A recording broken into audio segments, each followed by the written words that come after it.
Strategi Prabu Siliwangi begitu sempurna. Satu persatu utusan tumbang, dan tanah mulai berlumur darah dan amarah. Welcome back di Mas Daily. Bayangkan sebuah zaman ketika doa bisa menggetarkan langit, pusaka menentukan nasib kerajaan, dan satu pernikahan mampu mengubah arah sejarah Jawa. Inilah kisah kelam pertempuran antara Prabu Siliwangi dan Sunan Kalijaga. Bukan sekedar perang senjata, melainkan benturan iman, kesaktian, dan takdir para penguasa alam. Melainkan benturan iman, kesaktian, dan takdir penguasa alam. Semua bermula dari niat suci Sunan Gunung Jati yang ingin mengislamkan Prabu Siliwangi, raja besar Pajajaran yang kekuatannya melegenda.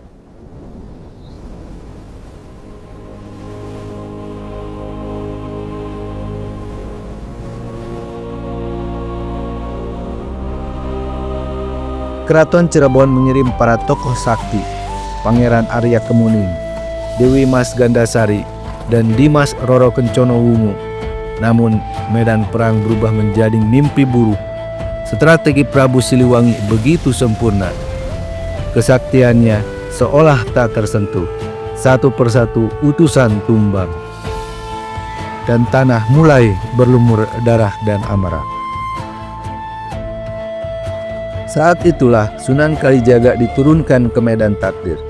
Namun ia sadar, Sri Baduga Maharaja bukan musuh yang bisa dikalahkan dengan kekuatan biasa. Maka Sunan Kalijaga menundukkan kepala, berdoa dalam sunyi, memohon petunjuk langsung kepada Allah Subhanahu wa Ta'ala. Jawaban itu membawa Sunan Kalijaga ke tempat terlarang, istana penguasa Laut Selatan, Kanjeng Ratu Kidul. Di sanalah tersimpan pusaka mengerikan, tombak Karerareksa, senjata yang dipercaya mampu merobek kesaktian Prabu Siliwangi.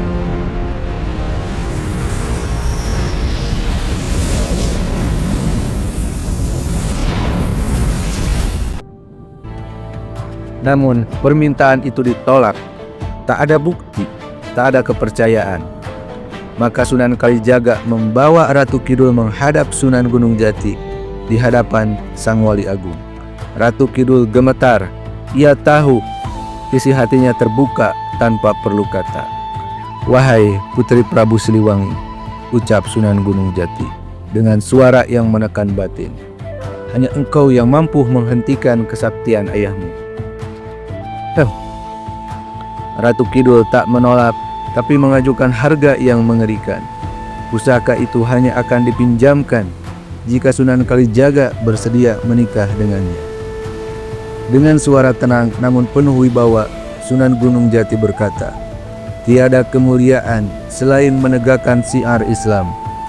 Menikahlah dengannya, bukan karena nafsu, melainkan karena amanah."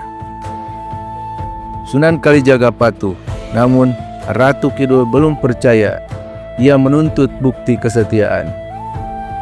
Syarat kejamnya, tasbih kecubung wulung dari Laut Merah.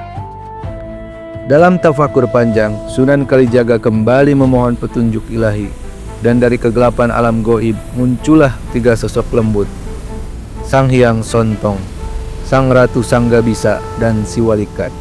Mereka membawa menembus batas dunia hingga ke Laut Merah, wilayah makhluk halus dan bangsa jin. Di sana pendamping Ratu Bilqis menyambutnya dari alam hasrat. Sunan Kalijaga menerima Nur Sulaiman, peti ukir gaib berisi tasbih kecubung wulu. Syarat terpenuhi, pernikahan pun terjadi. Langit Laut Selatan bergetar, ombak menghantam karang seperti genderang perang. Setelah pernikahan itu, tombak Karerareksa akhirnya berpindah tangan dan diserahkan kepada Sunan Gunung Jati. Namun pusaka itu belum cukup. Sang guru menancapkan satu tombak lagi di atasnya. Cabangnya berubah dari 7 menjadi 9. Pusaka itu dibakar dan disucikan selama 7 malam berturut-turut. lahir nama baru yang mengguncang alam, Tombak Agung Buana Cakrawala. Dan perang pun dimulai.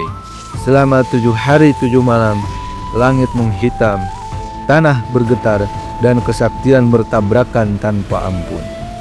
Hingga akhirnya Prabu Siliwangi tumbang. Bukan oleh manusia biasa, melainkan oleh pusaka yang menyimpan doa, pengorbanan, dan ikatan antara dunia manusia dan alam gaib.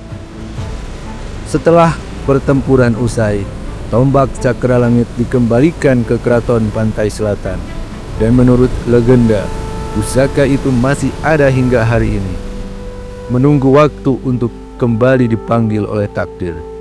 Inilah kisah kolosal Sunan Kalijaga dan Prabu Siliwangi, legenda tentang iman, darah, pusaka, dan cinta yang lahir dari kegelapan. Wallahu a'lam.